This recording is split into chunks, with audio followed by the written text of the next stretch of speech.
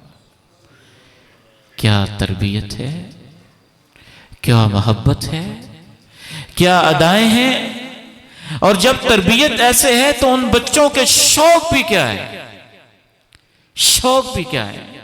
پتہ نہیں کیوں میرے دل میں غم تازہ ہونے لگتے ہیں جب میں صحابہ کے بچوں کا تذکرہ کرتا ہوں نا، تو میرا سینہ پھٹنے لگتا ہے کہ ہم کیا حشر کر رہے ہیں اپنے بچوں کا۔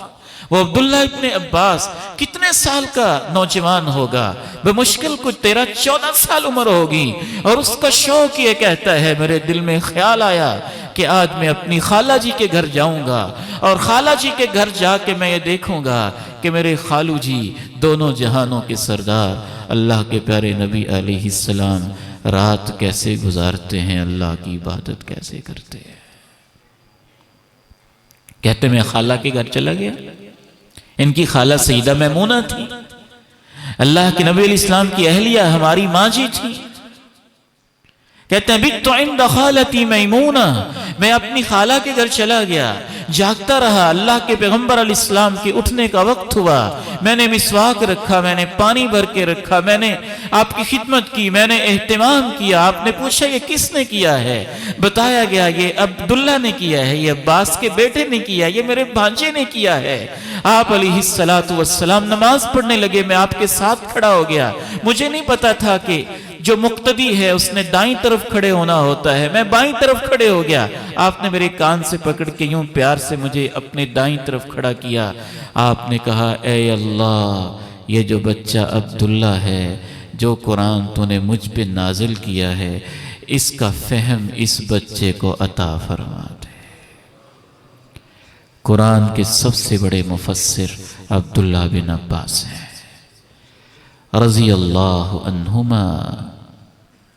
پھر وہ بچے، ایک آخری اصول، بہت کچھ کہنے کو ہے، میں نے شروع میں عرض کیا ہم تو صرف اس وقت اشارے کر سکتے ہیں اس مجلس میں، دینی اور مذہبی حوالے سے، دین اسلام کے حوالے سے ایک اہم اصول، بچوں کو انبیاء کا تعارف کروائیں، نبیوں کے واقعات سنائیں۔ ہمارے بچے اتنے غافل ہیں، ایک امتحان میں سوال کیا جاتا ہے کہ 2 نبیوں کے نام لکھیں، تو وہ معصوم بیچارہ بچہ جس کو ہمارے معاشرے نے پتہ نہیں کن چیزوں کے حوالے کیا ہوا ہے، وہ نبیوں کے نام کے سوال کے جواب میں لکھ دیتا ہے فرعون اور حامان۔ اس نے تو نبیوں کے نام سنے ہی نہیں، اس کو بتایا ہی نہیں گئے۔ بچوں کو سٹوری سے بڑی دلچسپی ہوتی ہے، کہانیوں سے بڑی دلچسپی ہوتی ہے، اور میرا دل چاہتا ہے میں چھوٹی چھوٹی ان دکانوں کے اوپر وہ گندی کہانیاں جو 2-2 روپے کی بک رہی ہیں ان کو آگ لگا دوں، جن میں لکھا ہوتا ہے ٹارزن کی کہانی اور فلاں کی کہانی اور فلاں کی کہانی اور جنات کی کہانی اور چڑیل کی کہانی اور فلاں کہانی اور فلاں کہانی۔ یہ تو چلے کہانیاں تھیں، بچے اس سے بھی ان کے دلوں میں خوف پیدا ہوتا اور ایک وہم سے پیدا ہوتا، بچے وہمی ہو جاتے اور ان چڑیلوں اور پریوں پہ ایمان لاتے جن کا دنیا میں وجود ہی نہیں پایا جاتا اور تصور ہی نہیں پایا جاتا، اور ان موہوم اور وہمی اور خیالی چیزوں سے ان کے معصوم دماغوں کو بھر دیا جاتا۔ اور اب تو وہ ساری خباثت ویڈیو کی شکل میں آ گئی اور گیموں کی شکل میں آ گئی اور میجک کی شکل میں آ گئی اور کس شکل کے اندر آ گئی۔ لیکن اہل ایمان اپنے بچوں کو نائٹ سٹوری اور رات کو لیٹتے ہوئے جو کہانیاں سناتے تھے وہ نبیوں کی کہانیاں ہوتی تھیں جو اللہ کے قرآن میں لکھی ہیں۔ ابراہیم اور نمرود کی کہانی سنا کے تو دیکھیں ایمان تازہ کیسے ہوتا ہے۔ فرعون کے سامنے جناب موسیٰ کیسے کھڑے ہوئے تھے، جس بچے نے بچپن سے یہ سنا ہو اس کے اندر کیا جرأت اور کیا استقامت آئے گی۔ نبیوں کا کیسے تعارف ہوگا؟ مجھے آج تک وہ کہانی نہیں بھولتی ہے جو میری ماں جی نے مجھے غالباً میں 7 سال کی عمر کا ہوں گا تب سنائی تھی. اب بھی اس کا دھندلا سا عکس اب بھی میرے ذہن کے اندر محفوظ ہے کہ وہ اصحاب البروج کے ساتھ کیا ہوا تھا، کیسے ان کے لیے گڑھے کھودے گئے تھے اور کیسے ان کو اللہ کی خاطر آگ میں پھینکا گیا تھا اور کیسے اللہ کی خاطر انہوں نے یہ تکلیفیں برداشت کی تھیں. جب اس طرح کی کہانیاں سنائی جاتی ہے نا، پھر میدانوں میں یہ منظر دیکھنے میں آتے ہیں. وہ چھوٹے چھوٹے سے بچے 13 14 سال کے بھاگے بھاگے آتے ہیں. او انکل جی ہماری بات سنیں. بیٹا کیا بات ہے؟ وہ ابو جہل کہاں پہ ہے؟ ابو جہل کہاں پہ ہے؟ پوچھتے بیٹا تم معصوم بچے، وہ مکہ کا سردار، تم کیا کرو گے؟ وہ جواب دیتے ہیں ہمیں ماں نے بتایا ہے وہ ہمارے نبی کو گالیاں دیتا ہے، ہم نے اس سے بدلہ لینا ہے. معوذ اور معاذ بچے ہی تو تھے نا، کود پڑتے ہیں اور اللہ کے لیے جانے دینا ان کا محبوب مشغلہ بن جاتا ہے. ایڑیاں اٹھا اٹھا کے کہتے ہیں میرا نام کیوں نہیں لکھا ہے؟ میں نے بھی قربانی دینی ہے، میں نے بھی اللہ کی راہوں میں جانا ہے، میں نے بھی پیغمبر کے ساتھ جانا ہے، میں نے بھی فلاں جگہ پہ جانا ہے، میں نے بھی فلاں سفر پہ جانا ہے. ایڑیاں اٹھا اٹھا کے کہتے ہیں میں بڑا ہو گیا ہوں، میں جوان ہو گیا ہوں، مجھ سے یہ کام لیا جائے نا. وہ 24-25 سال کی عمر میں عالم الناس بالحلال والحرام بن جاتے ہیں، حلال و حرام کے سب سے بڑے عالم بن جاتے ہیں اور چھوٹی سی عمر میں قرآن کے قاری بھی بن جاتے ہیں، مجاہد بھی بن جاتے ہیں، فاتح بھی بن جاتے ہیں، معلم بھی بن جاتے ہیں، پیغمبر کے سچی محبت کرنے والے بھی بن جاتے ہیں. اور وہ معوذ اور معاذ ابو جہل کی گردن اتار کے ہمیشہ تک کے لیے اپنے نام کو پیغمبر کے جانساروں میں شامل بھی کروا لیتے. تربیت ہی تو ہے جو بچپن سے کی گئی. اس کے علاوہ چند چھوٹی چھوٹی باتیں بھی ہیں، وہ عرض کر کے ہم بات کو سمیٹتے ہیں کہ بچوں کی حوصلہ افزائی کیا کریں، کوئی اچھی بات کریں ان کو شاباش دیں، ماشاءاللہ پڑھیں، سبحان اللہ کہیں، انعام دے دیں. کبھی کبھی ہر وقت کبھی کبھی انعام دے دیں تاکہ وہ لالچی نہ ہو جائیں. کبھی پرائز دے دیں، کبھی شاباش دے دیں، کبھی تھپکی دے دیں، کبھی حوصلہ دے دیں. بیٹے آپ نے ماشاءاللہ یہ بہت اچھا کام کیا، یہ آپ نے بہت اچھا کام کیا ہے. ایک بچی نے چادر پہنی ہوئی ہے، اللہ کے پیارے نبی کہہ رہے ہیں ماشاءاللہ ماشاءاللہ، سنا سنا سنا، یہ بڑی پیاری لگ رہی ہے، بڑی پیاری لگ رہی ہے. بڑوں کی حوصلہ افزائی، چھوٹوں کی حوصلہ افزائی، بچوں کی حوصلہ افزائی، اس سے بچے موٹیویٹ ہوتے ہیں، ان کو موٹیویشن ملتی ہے، انسپائریشن ملتی ہے، تحریک ملتی ہے، وہ آگے بڑھتے ہیں، ان کو پتہ چلتا ہے یہ اچھی بات ہے. اور اللہ کا واسطہ ہے تنقید کم سے کم کیا کرے، سارا زور اس پہ نہ لگایا کرے، یہ نہ کرو، یہ بھی نہ کرو، یہ بھی نہ کرو، یہ بھی نہ کرو، یہ بھی نہ کرو. ڈونٹ کم سے کم کر دیں اور ڈوز زیادہ سے زیادہ کر دیں. دیکھیں یہ بچہ ہے، اللہ کے پیارے نبی اسلام کھانا کھا رہے ہیں اور آتے ہی آ کے یوں لپک پڑتا ہے، ادھر سے یوں کھایا. آپ نے یہ نہیں کہا وہ ایسے نہ کھایا کرو، ایسے کیوں کیا ہے؟ نہیں کہا یا غلام بیٹے سم اللہ، بسم اللہ پڑھ کے کھایا کرو. وَكُلْ بِيَمِينِكَ بیٹے دائیں ہاتھ سے کھایا کرو. وَكُلْ مِمَّا يَلِيكَ بیٹے اپنے سامنے سے، اپنے آگے سے، سامنے سے کھایا کرو. وہ بچہ بھی کیا عظیم ہے. عمرو بن سلیمہ رضی اللہ عنہ کہتے فَمَا زَالَتْ تِلْكَ طِعْمَتِي بَعْدُ، جب تک میری زندگی رہی ویسے ہی کھاتا رہا جیسے امام کائنات نے بتایا تھا.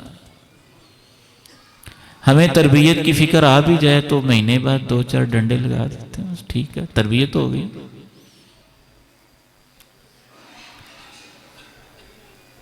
یہ چند ایک باتیں تھیں جو میں سمجھتا ہوں کہ احساس دلا سکا ہوں، سمجھا نہیں سکا اس موضوع کو اور نہ ہی ایک نشست میں سمجھایا جا سکا ہے، صرف احساس دلا سکا ہوں کہ ہمیں اس کی بہت زیادہ ضرورت ہے. اور سب سے اہم بات یہ ہے آپ جتنی مرضی تقریریں کر لیں اور جتنے مرضی لیکچر دے لیں اور جتنی مرضی آپ کوشش کر لیں، بچے کریں گے وہی جو آپ کریں گے۔ اپنے آپ کو ٹھیک کر لیں، اپنے آپ کو ٹھیک کر لیں، ہم خود سچے ہو جائیں، ہم خود ایماندار ہو جائیں، ہم خود حلال کھانے والے ہو جائیں، ہم خود بچوں کے سامنے تلاوت کریں، ہم خود بچوں کے سامنے نفل پڑھیں، ہم خود بچوں کے سامنے سحریاں افطاریاں کریں، ہم خود بچوں کے سامنے رو رو کے دعائیں کریں، ہم خود بچوں کے سامنے رب سے مانگیں، ہم خود بچوں کے سامنے لڑائی جھگڑے سے بچیں، ہم خود بچوں کے سامنے اونچی آوازیں اٹھانے سے بچیں، ہم خود بچوں کے سامنے اپنے آپ کو بہتر کر لیں۔ انشاءاللہ جو آپ کریں گے آپ کا بچہ بھی وہ کرے گا۔ اور دعا تو پھر سب سے بڑا ہتھیار ہے۔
اور بھی جو مسائل